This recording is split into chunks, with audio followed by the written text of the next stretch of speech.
going to start off with a panel looking at how we transition South Africa to a new energy future, all the sort of opportunities and challenges that that holds. We're going to start off with this wonderful panel here. We have I was going to say no particular order, but I'll do it the order I've got on the sheet. Veronica Bolton-Smith, who is Investment Director, Palladium Group. We have Pete Major here on this end, who is Head of Mining at Mergence Capital Investors. We have David Merriman, David, here, who is Research Director at Project Blue. And we have David Sekgororwana, who is Business Development Manager Energy at IDC, based here in South Africa. So if we could start things off, we're talking about, as I mentioned, how we transition South Africa into a new energy future.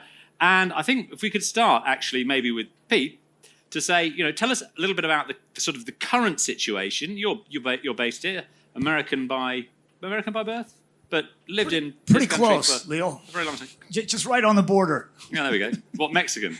Yeah. There we go. Okay, Canadian by birth, and but lived in South Africa for many years. Tell us a little bit about the situation as it stands. Okay, I thought let's paint a foundation so we know where everything else flows from. And I put a couple of slides on that just show where energy prices are. That's always something to revert to, because that's what's keeping South Africa alive right now, are the coal and the oil, and we're talking about natural gas. And so we're as carbon intensive as anyone, even though we arguably have the third most potent solar radiation that makes us ideal for all kinds of solar power. But we have made the transition way, way too slow. We've got a nuclear plant here that maybe puts out 5-6% of our power when it's running. Coal used to put out 92% of our power, but now it's probably down in the 80s because we're having to burn a lot of diesel at Atlantis. So oil, funny enough, is ending up being about 10% of our power. So for somebody that says they're going green, we're way behind the curve. We're somewhere around 80 on coal. We're about 10 on diesel, and we're maybe 5% natural gas, 5% uranium. Okay. So the important thing to realize is this is all man-made problems we got here. It's nothing to do with nature. It's really just policy that's led on to bad policy. It's pushed away the renewables that we were going to lead the world on in the new millennium. And we had bidding windows number 1, bidding windows number 2, 3, 4, 5. Each bidding window was driving down the price of electricity incredibly low, but then we couldn't hook the people up. Rather, we didn't want to hook them up. And that leads to where we are today. So oil's a big factor why I got high electricity prices here, because we're shifting from coal that was very cheap to oil. And Eskom now, instead of paying way, way below market price for coal, is paying market price for very inferior coal due to bad policy. So even though the coal price was temporarily up very high, if it gets down to $120, Eskom's not paying that yet. But Eskom used to pay literally a third to a quarter of what our export price for coal was. And we're paying way too much now, multiples of what we used to. And we want to shift to natural gas, but as we can see, we're shifting when natural gas is at the highest it's ever been in the history of man. So our timing's just very, very wrong here. And policy just seems to compound it. I'm not going to show the other 2 slides for a little bit. I'll let some of the other audience, but that's where we are now. We got muddled thinking here. We're endowed with all the sun, pretty good wind. We started out really good in the new millennium, having alternatives, and now we're just in a mess. How do we get out? Okay, well, let's move to David at the end there. Tell us a little bit about some of the building blocks that you see would be necessary to solve the problem here that Pete has laid out. Thank you very much, Leo. I think there are a couple of aspects that we need to get right for the renewable energy sector to take off in South Africa. But having said that, the key to solving any problem is understanding what the problem is.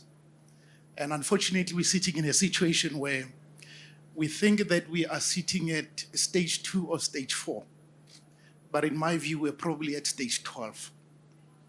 And just to describe the crisis that we're in is, so if you look at stage 1, it says we're taking off 1,000 megawatts. Stage 2 is 2,000 megawatts. Stage 4, it's 4,000 megawatts. But the question that we are not asking is that against what the reference? So if we take Eskom installed capacity at 40,000 megawatts, and let's assume that 5,000 is out for maintenance. So we should be at 35, right? But with the availability as it is at Eskom at the moment, it's at 50%, meaning we are at 20,000 megawatts. So essentially we must be at stage 15. So someone is lying. And just to show the mess that we're in terms of the planning, bid window 6, we're hoping that 5,200 megawatts will be announced. It was a shocker to most of us that we only allocated 1,000 megawatts, all because of transmission. But 2 months before the announcement, we had the Eskom transmission presentation, where they assured the nation that we do have capacity available on the transmission side. So fundamentally then it says we don't know what the problem is. We haven't really diagnosed where we are. So key for me, it's rolling out the renewable energy. We need to get the transmission right.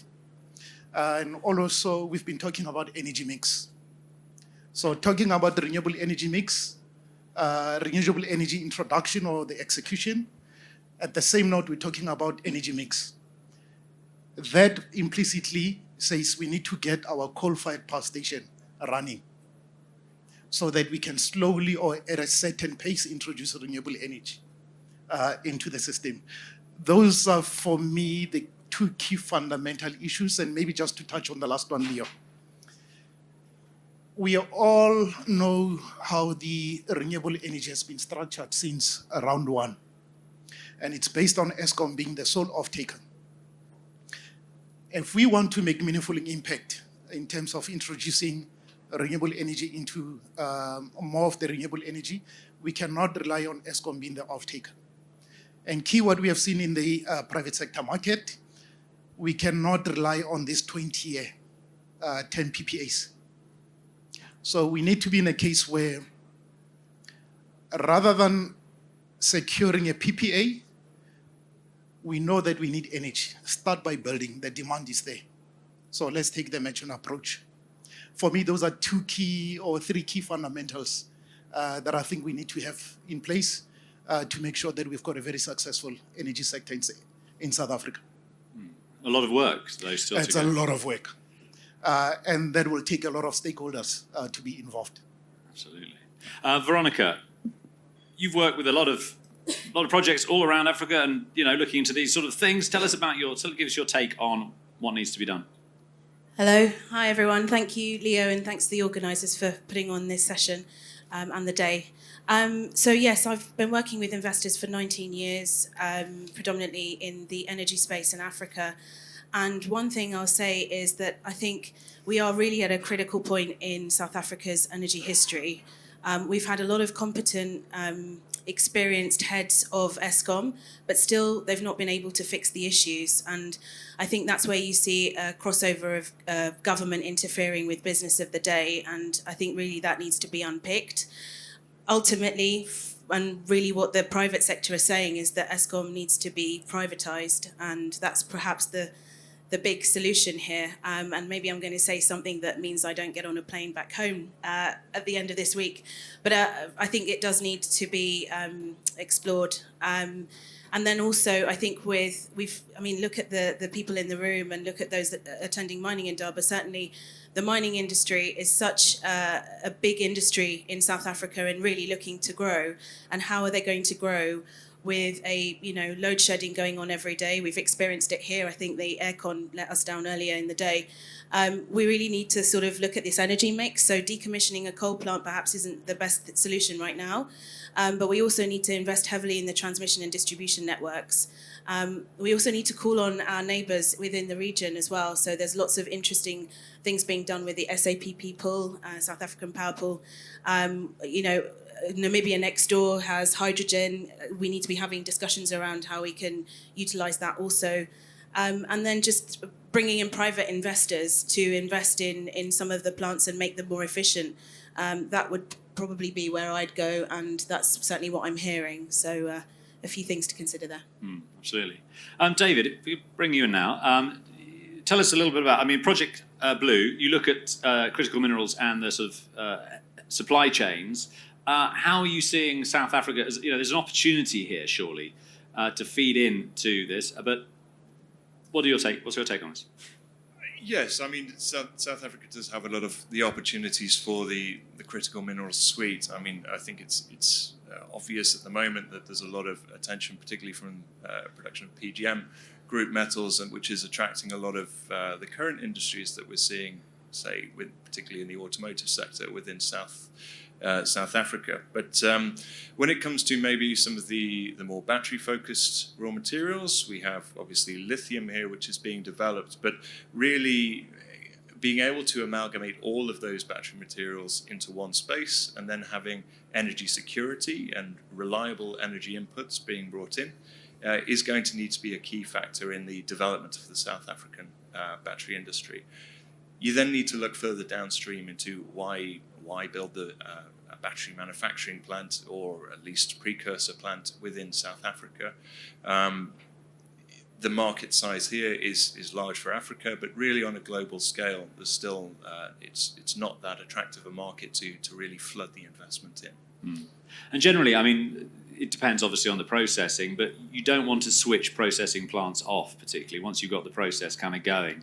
And so a country where you've got load shedding and things like that, it's not really going to work. So I can see there's a lot of potential disruption we're going to have to go through before we get to a solution. You mentioned privatization, things like that, of the energy company. We've all seen that in other countries around the world where it creates this huge turmoil and then eventually you get to the solution. Pete, what are you seeing as the sort of, how many years would this take to sort out? Or Leo, it doesn't need to be in years, but when it took almost a decade for our president to force our mining minister to raise the cap of self-generation from 1 kilowatt to 100 kilowatts. And now, after he finally got him to do that, I think it took about 9 years. It took him about 6 months to 12 months. And then he got our mining minister to say, now there's no limit. Anybody can generate as much as they want. So that decision could have been made overnight. And for all our troubles here, I can't think of a country with problems that couldn't be solved quicker than the ones in South Africa, because we are endowed with all these natural resources. So it's just policy. We saw the world didn't cave in, the unions didn't revolt, the ANC didn't lose power when Mr. Ramaphosa took the cap off self-generation. And the same thing, nothing's going to happen when he starts privatizing 1 or 2 plants. And that's really what it is. Just let your worst plants go to the private sector. Let your biggest users generate their own electricity. And then the money that government's wasting, tens of billions, trying to keep the wrong power plants running, that money can go to whatever else. But let people that are experienced running power plants run them. And now that he's taken the limit off solar generation, wind generation, all he's got to do is facilitate the hooking up. And we know it was government that prevented that hooking up in the first decade. But if government just tells Eskom, hook anybody up that can pay for the cost of hooking up. It's really just policy. How quick the president wants to move, I don't know. And that's the biggest impediment, is just policy. But it's critical now, and maybe he's going to start moving quicker. He's got to. And if he does start moving quicker, is the investment there? Are people ready to go, right, let's build some renewable plants? I'd say yes, but here's the little bit of a shocker. The money's going to come in with conditions like we saw before the new change in government, which means it's going to come in with conditions. We want to build this ourselves. We want to source our supply from who we deem is reliable. You got to take us off this 70% scorecard that we have to buy from your 70% nominated construction mafia. And ownership, you know, if the state wants to own 30%, well, they're going to have to contribute their 30. But yeah, I think that's going to determine how quick the private investment comes in.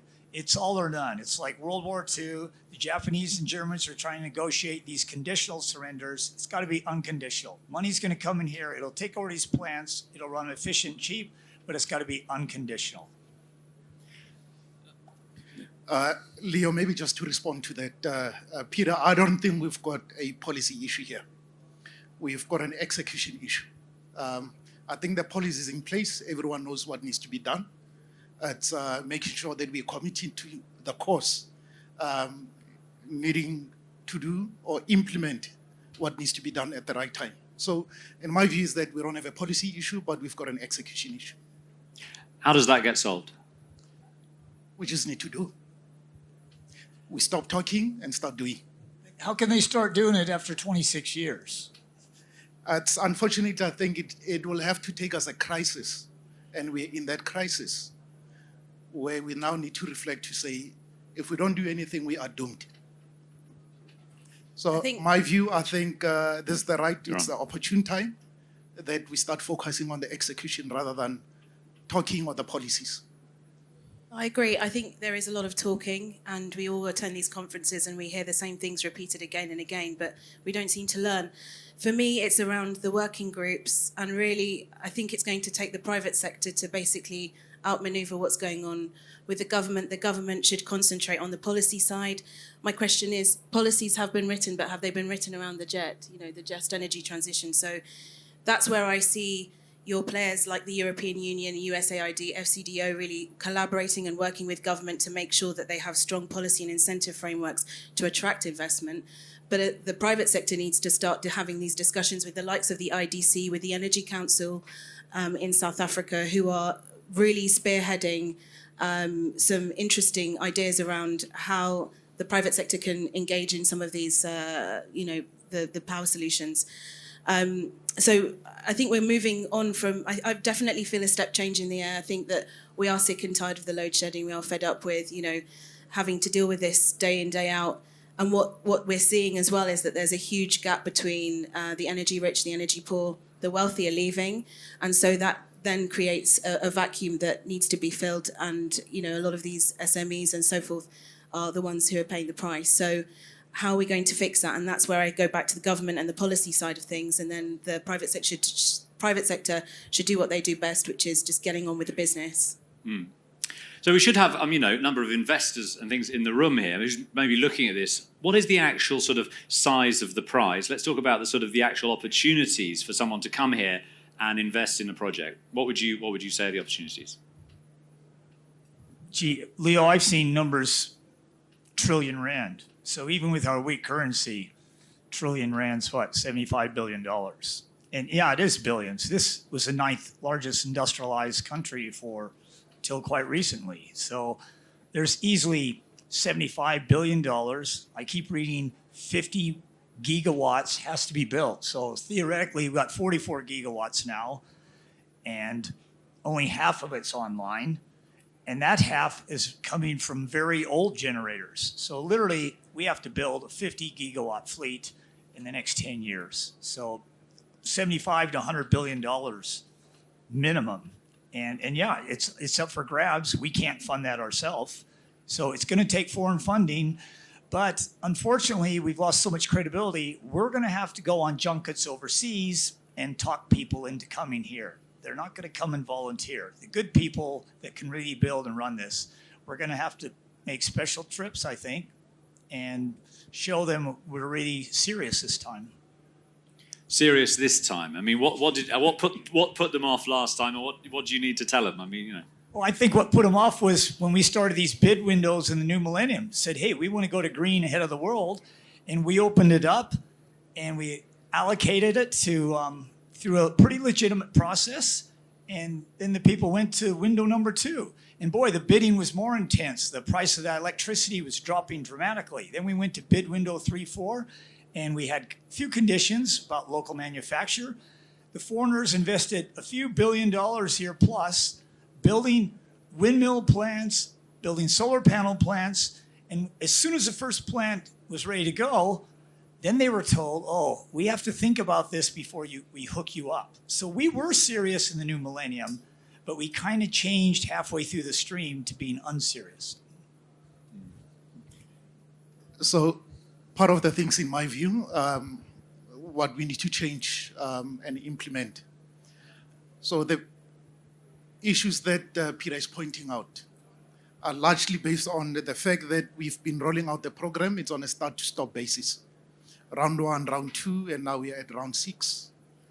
If we want to fundamentally change the system, something that is drastic as there's an allocation of 50 gigawatts, why can't we go just one round bidding saying, here's the entire 50 gigawatts, and you put it out there in the market.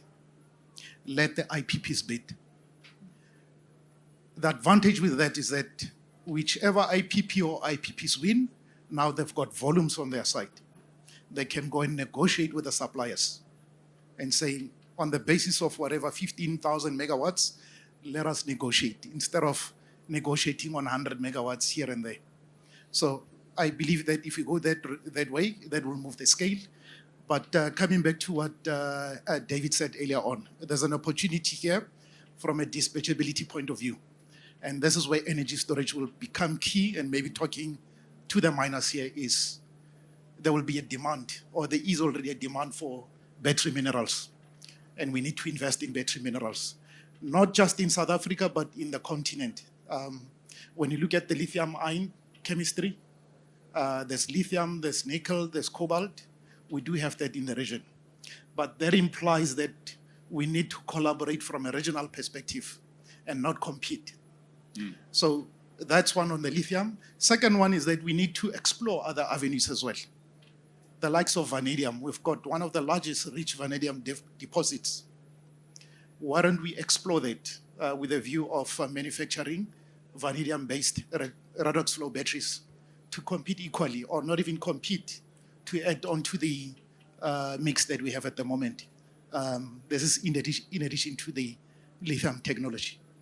Absolutely. I mean, in terms of, as you mentioned there, vanadium, you got, obviously, lots of platinum and things like that. And you mentioned earlier, I think, about this Namibia and the hydrogen link. I mean, opportunities. Let's talk a little bit about opportunities to partner up with.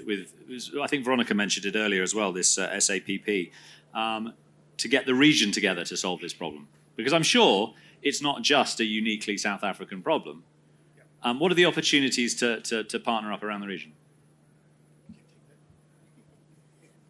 So, I mean, I mentioned SAPP. They are the South African power pool, really mandated to look at the transmission distribution lines across the region. But I think that could definitely be somewhere that we look to sort of further these discussions. Also, from my perspective, we're looking at the AfCFTA, the African Continental Free Trade Area, the biggest trading bloc in the world. We need to be seeing some policies coming down from there to then the regional level that are then implemented. But it's a tall order. And I think, the opportunities for the growth of Africa, really the economic growth of Africa, lie within the continent and intra-Africa trade. And so that's why I drew focus onto the Namibia piece, because they have an abundance of hydrogen. They also have a number of rare earth minerals. Africa's in a unique position. I mean, we have the majority share of these mineral resources that are required for your iPhones, your solar panel roofs and batteries, for electric vehicle batteries. We should really be talking at a sort of AfCFTA level, if not regional level, about what policies can ensure that we are making the most of that. And so for me, partnerships is where it lies from here on in, and collaboration. And so, SAPP, Namibia, AfCFTA for sure. Absolutely. Because as an outsider looking in, I could understand sort of the frustration of you've got all these minerals here. You've also potentially got the end users for some of these sort of vanadium redox battery, perfect sitting on a mine site to provide power when you get the rolling blackouts. Ideal. So you've got potential end users and early adopters here of the technologies. What's I holding think back? the key here is there's a lack of joined up thinking. I'll just say that. Yeah, I think also you've got to. It fits in quite nicely with what has been mentioned before about the grid mix for South Africa in itself, and how production here may be applicable for exporting that to the wider world. If you have a grid system which is very much still based on fossil fuels type generation, if you're looking at exporting those products into, say, the European market or the US markets, where there's increasingly stringent regulation on those full scope emissions, then that does not become the attractive investment to open up those markets. So again, it's kind of making sure that the cooperation between all of the countries, if we're looking at, say, Namibia and producing hydrogen, how that can filter into improving, say, the grid mix within the region overall. Absolutely. One of the things you might in Cape Town, some of you may have noticed that it's quite windy. It's also quite sunny. Where are the projects? Why aren't they here yet?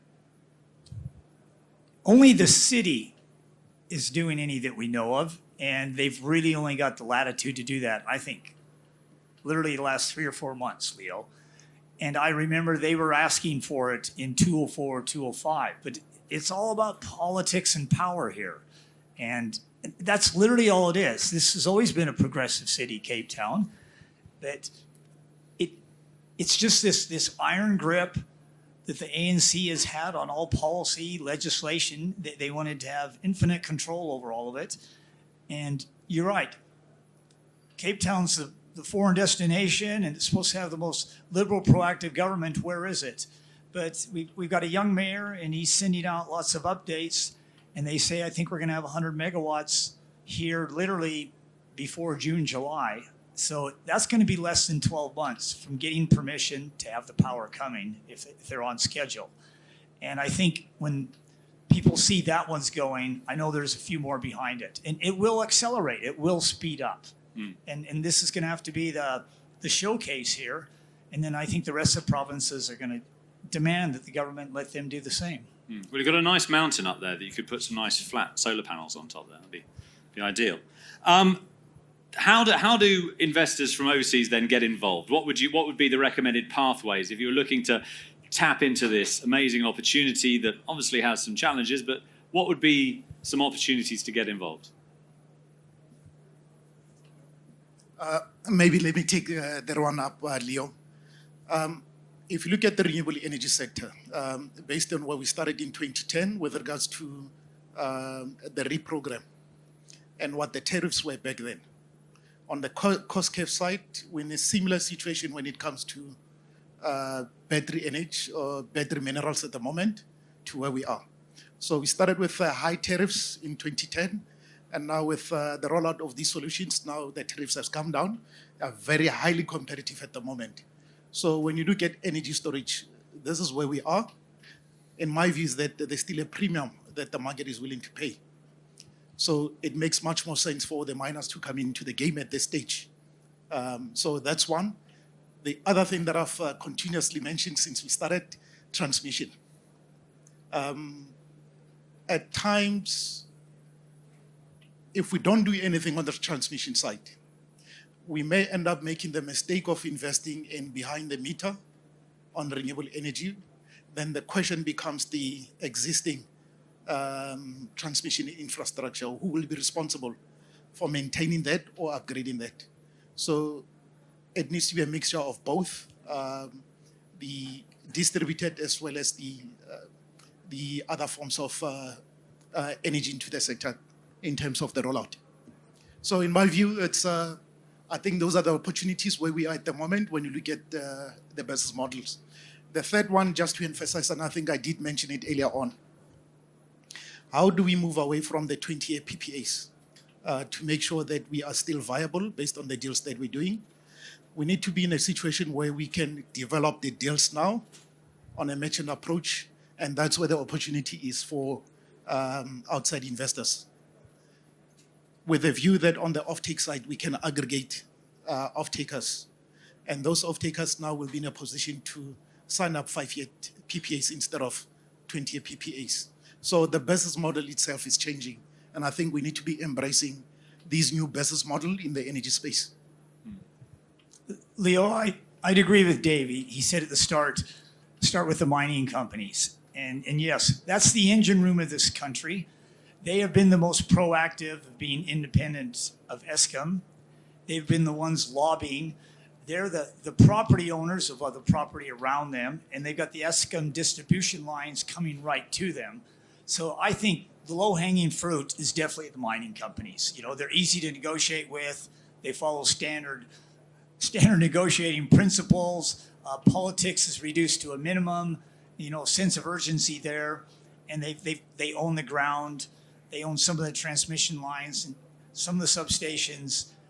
Yeah, that's where you're going to get the easy wins, the quickest going. They've also embraced the technology. So, I mean, you've seen distributed power happening with mining companies. So I definitely think that's the way to go. I agree with you.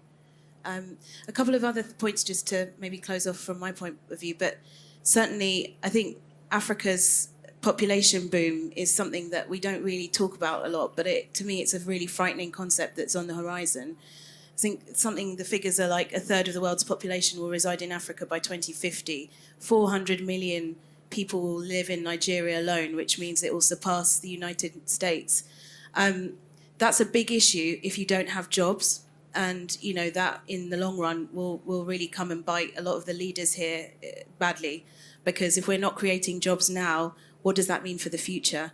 And jobs equals industrialization. Industrialization equals we need the power source. So it is that energy mix. We need to move rapidly now and stop talking and get on with things. Talk about, you know, I mean, getting on with essentially building renewable energy plants. I heard Eskom, I think, delivered a presentation a few weeks ago where they talked about a solar and wind project in the Eastern Cape, which would take something like 2 years to build. I mean, let's get on with that, because that will then prevent the load shedding, that will allow industrialization to take place and create those needed jobs, as I say, which is a critical issue in the coming years. So I'll leave it there. Thank you. And if you have a third of the world's population whose Wi-Fi connection goes down every couple of hours, something's going to happen. They're going to get mad and they want to change things. But the opportunity you've clearly spelled out there is absolutely huge, both on the demand side, but also on the supply side. So thank you very much for sort of painting a picture there. And if there are no questions from the audience, I think we'll leave it on that note. But thank you very much for that panel.